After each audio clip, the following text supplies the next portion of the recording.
रख के सोचिएगा कि कोई आदमी अपने बेटे को किसान क्यों नहीं बनाना चाहता है। अगर हमारी आमदनी हो जाती उद्योगपतियों की तरह, कोई आदमी शहर की तरह नहीं भागता, क्योंकि देहात से अच्छी न हवा कहीं मिलेगी, न जलवायु कहीं मिलेगी, न पानी कहीं मिलेगा। इसलिए मैं आपसे कहना चाहता हूं कि अगर इंतजाम आप अच्छा कर दें तो गांव का आदमी गांव में रह करके अपने बच्चे को भी किसानी करा करके और निश्चित रूप से उद्योगपतियों की तरह शाम को निकल करके और अब 4-4 पहिया की गाड़ियों में, अच्छी गाड़ियों में चलने का किसान काम करेगा। 1 किलो बीज को 1 कुंटल बनाने वाला किसान कंगाल क्यों है? 1 किलो गेहूं को 950 ग्राम का दलिया बनाने वाला ये उद्योगपति धनवान क्यों है? केवल इस पर विचार कर लीजिए कि किसान के अनाज की कीमत तय नहीं कर पा रहा किसान, और ये धनवान इसलिए है उद्योगपति कि वो अपने माल का दाम खुद तय करता है। सबसे पहला सवाल तो यही है। बहुत अच्छी बातें हमारे सिंचाई मंत्री जी ने कही हैं। सिंचाई मंत्री जी, हमारा जनपद बलिया अंतिम छोर पे आता है तो विकास की किरण तो पहुंचती नहीं, आपके नहर का पानी भी तेल तक नहीं पहुंच पा रहा है। कई बार हमने सिंचाई विभाग के अधिकारियों को फोन किया, जब किसान हमको फोन करता है तो हम फोन करते हैं तो कहते हैं कि बिजली नहीं है, कभी कहते हैं कि हमारा तेल तक की सफाई नहीं हो पाई, सफाई का काम चल रहा है। माननीय मंत्री जी, निश्चित रूप से जब बुआई का समय आएगा उस समय सफाई होगी तो पानी नहीं पहुंच पाएगा, और तेल तक पानी नहीं पहुंचता है बलिया, आप निश्चित रूप से इसका ख्याल जरूर करिएगा।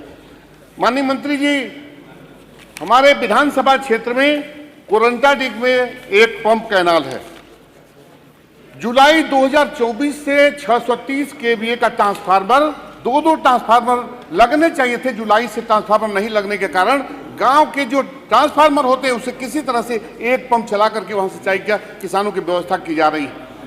हमारे यहाँ रामपुर चिट में एक पंप कैनाल है, 20 साल हो गया उसके पंप को लगे हुए।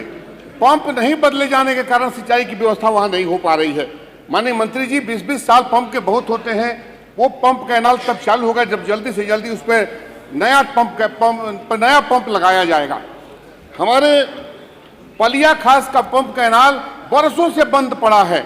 उस पंप कैनाल को सरकार संज्ञान में ले और उस पंप कैनाल को चलाने का काम करे, जिससे हमारे किसानों को सिंचाई की सुविधा मिल सके।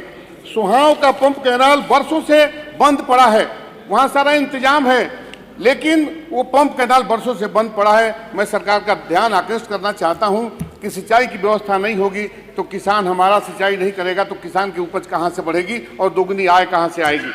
मैं माननीय मंत्री जी से कहना चाहता हूं कि ये कर्मचारी आपने जो रखे हैं वो कर्मचारी वहां केवल डेली बेसिस पर रखे जाते हैं जो अपना काम करते हैं, और किसान जब उससे बात करता है तो कभी कभी उनसे लड़ाई हो जाया करती है।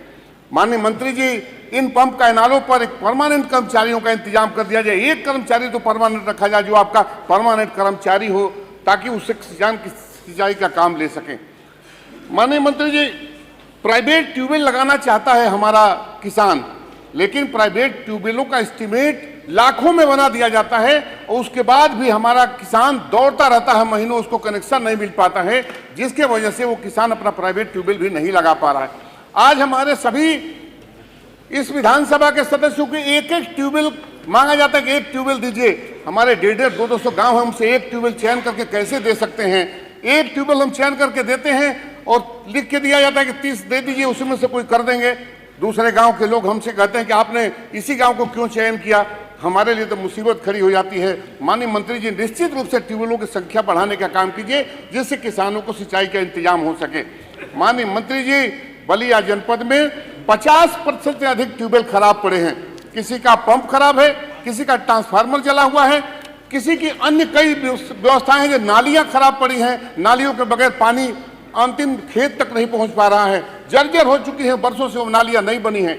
नए जो ट्यूबवेल बन रहे हैं उसमें जो पाइपलाइनें डाली जा रही है कुछ दूर तक डाली जा रही है, उनकी पूरी क्षमता के सिंचाई का इंतजाम नहीं हो पा रहा है। इसलिए मैं आपसे कहना चाहता हूं माननीय मंत्री जी, निश्चित रूप से सदन के अंदर जो बात रखी जाए अधिकारियों के माध्यम से, जो आपका प्रस्ताव रखा जाए, जो बजट रखा जाए, लेकिन निश्चित रूप से आप दोनों लोग किसान लगते हैं, निश्चित रूप से हाथ अपने कलेजे पर रख के सोचिएगा कि कोई आदमी अपने बेटे को किसान क्यों नहीं बनाना चाहता है। अगर हमारी आमदनी हो जाती उद्योगपतियों की तरह, कोई आदमी शहर की तरह नहीं भागता, क्योंकि देहात से अच्छी न हवा कहीं मिलेगी, न जलवायु कहीं मिलेगी, न पानी कहीं मिलेगा। इसलिए मैं आपसे कहना चाहता हूं कि अगर इंतजाम आप अच्छा कर दें तो गांव का आदमी गांव में रह करके अपने बच्चे को भी किसानी करा करके और निश्चित रूप से उद्योगपतियों की तरह शाम को निकल करके और अब 4-4 पहिया की गाड़ियों में अच्छी गाड़ियों में चलने का किसान काम करेगा। ये व्यवस्था समाप्त कर लीजिए, तो हमारा देश खुशहाल होगा। समाप्त कर लीजिए। मैं उस कटौती पे बल देते हुए अपनी बात को खत्म करता हूँ। धन्यवाद। धन्यवाद माननीय।